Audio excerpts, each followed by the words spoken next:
rockets, we see them as these insanely complicated vehicles that have one purpose: to go to space. But what if I told you that ordinary people like you and me have created rockets?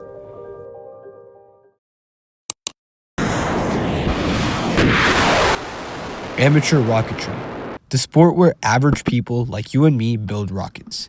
They go from small rockets built in elementary school science fairs to these.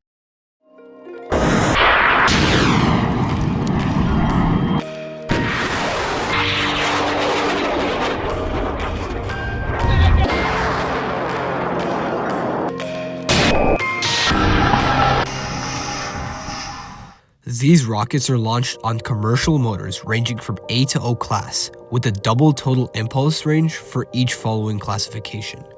Now, to launch bigger motors, you require certifications, and the first step in getting into high-powered rocketry is the L1 certification, which allows you to fly G and H class motors. And then there's me, who has only 2 months to launch my test flight before my L1 attempt, which was hardly any time, considering launch day was an absolute scramble for success.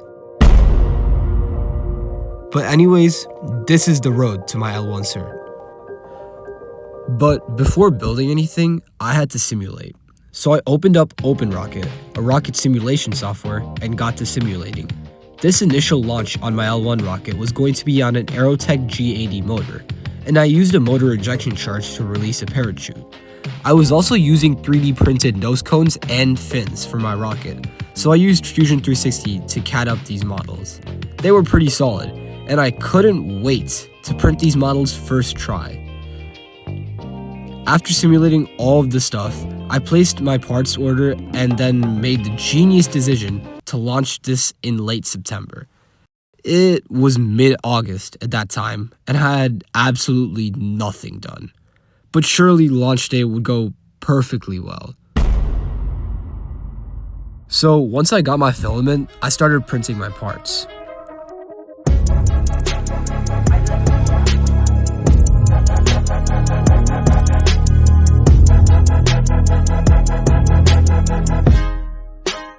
The nose cone came out pretty well, and it was designed to hold all of the electronics for my rocket, which I'll get into later. I also had to print it in 2 parts because it was so tall for my printer. I printed my fin can as well, and unfortunately, that was not the last time I would be printing a fin can. I then modeled and printed a retainer that held the motor inside the rocket, and the retainer attached to the fin can with screws. I had completely forgotten to add something to hold in the screws. So, back to CAD. So my new plan was to add hexagonal boxes for lock nuts to go into and stop the print to add the lock nuts in and glue them in place before closing the entire fin can. And it worked out really well. So now, with the new and definitely last fin can with some very nice fins, slightly bendy, but nice fins, I then drove out 2 hours to get my parts, and after I returned with all the parts, it was time for assembly. Remember how I said that the fins were slightly too bendy? Well, this happened. The chip left it unusable. I was at a very low point in this project. It took so much effort doing all the simulations, calculations, parts orders, 3D modeling, 3D printing, and I had to restart the fin can for the 3rd time. I took a break for a few days, focused on school, and then got right back into Fusion 360. I then thickened the fin airfoils, and after some work, I printed them again, pausing the print, adding the lock nuts, and removing all the supports. Finally, I printed the coupler to connect the fin can and the body tube, and now we were finally ready for the assembly.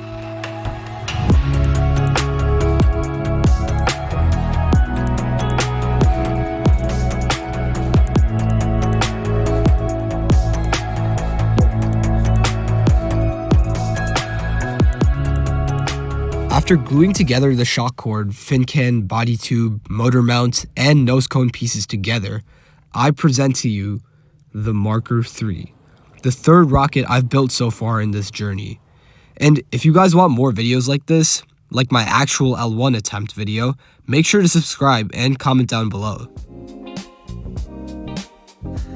Inside my nose cone, I had 3 main pieces of technology, including an FPV drone buzzer that makes a noise once it senses impact, the Easy Mini altimeter to track flight altitude and other metrics, and an onboard camera. To ensure that they all worked, I cut holes for the camera and the barometric sensor of the altimeter at the last minute, packed up the parachute, and we were all set for launch day. Or that's what I thought. We drove a couple of hours out to an organized launch, and we got to see some other really cool launches. But then, it was our turn to launch. I quickly loaded up the electronics into the rocket's nose cone, which cut into some valuable time the electronics remained on. And then, we were ready. 4, 3, 2, 1. The rocket didn't ignite. Usually, this is a relatively common issue that happens sometimes, when the igniters don't light the rocket motor. But then, 3, 2, 1. somehow, some way, it didn't work. 2 hours had passed by now, and the electronics on the rocket were reaching the end of their battery life. I was pretty sure the camera had already run out of storage, but if the altimeter and the buzzer had run out of battery, then recovering the rocket and getting data from the flight wouldn't be possible. With this in mind, I decided to make the 7th flight our last one. Walking up to the launch pad, I had zero hopes of a successful flight. But then, Everybody say. Light this candle. 5, 4, 3, 2, 1. Let it go. 3, 2, 1. Let it go.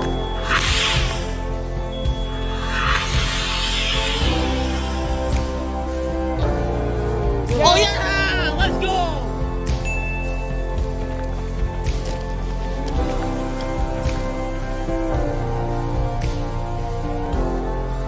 it was a success.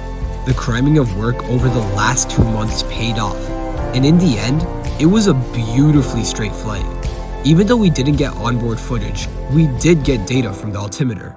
It flew at a max speed of Mach 0.2 or 153 miles per hour, and flew to around 1,178 feet. So what's next? Well, with the successful launch, I will be using the same rocket for my L1 certification, just with a bigger motor, higher flight, and a faster launch in November. I'm going to be spray painting the rocket before that, and I definitely have to come up with a better plan to not let my electronics get cooked before launch. I'll be posting a video after that launch, so make sure to stay tuned by subscribing, and I'll see you guys later.